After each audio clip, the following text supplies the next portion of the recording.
اس حفظ کی خاطر اپنی تقریر آپ حضرات کی سماعتوں کے حوالے کر رہے تھے.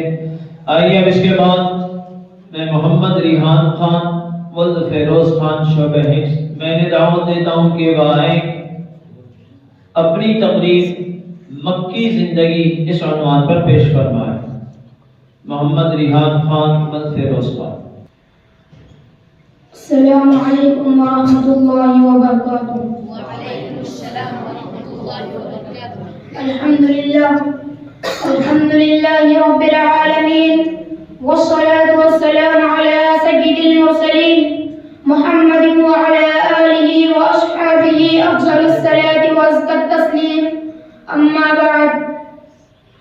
صدر محترم، معزز اساتذہ اکرام اور حکم صاحبان، تمام طلبہ اکرام، اللہ تبارک و تعالیٰ کا بے انتہا فضل و کرم ہوا کہ مالک دو جہاں نے ہمیں اس پر نور اور باربرکت اجلاس میں بیٹھنے کی توفیق دی. اللہ تعالیٰ سے دعا ہے کہ اللہ تعالیٰ اس پروگرام کو قبولیت سے نوازے. آمین. محترم بزرگوں اور دوستوں، وہ شام کیا شام دل نواز تھی جو اس صبح قیامت کی خبر دے رہی تھی، جس میں نبیوں کا امام اور رسولوں کا سرتاج پیدا ہونے والا تھا. وہ صبح کیا صبح ہے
اور آپ صلی اللہ علیہ وسلم کی حسن تربیت سے ایک خوفناک جنگ ٹل گئی۔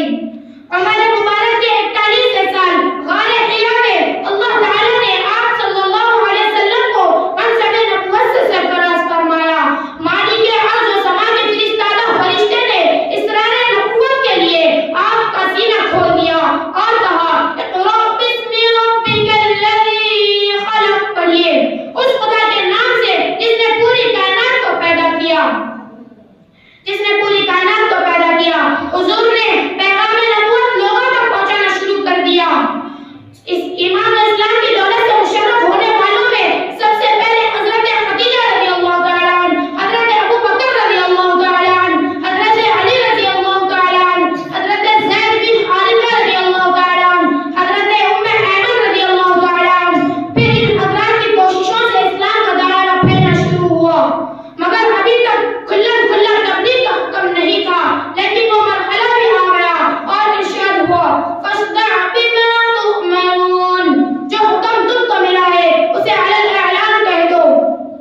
دوسری جگہ ارشاد ہوا وَأَنذِرْ عَشِيرَتَكَ الْأَقْرَبِينَ، اپنے قریب کے رشتہ داروں کو ڈر سنا دو۔ آپ صلی اللہ علیہ وسلم کوہ صفا پر تشریف لے گئے اور پکار کر کہا اے بنی فہر، اے بنی عدی، اے بنی عبد مناف، اگر میں تم سے کہوں کہ اس پہاڑ کے دامن میں ایک لشکر کھڑا ہے جو تم پر حملہ آور ہونے والا ہے، اکونتم مصدقیہ، تو کیا تم میری تصدیق کرو گے؟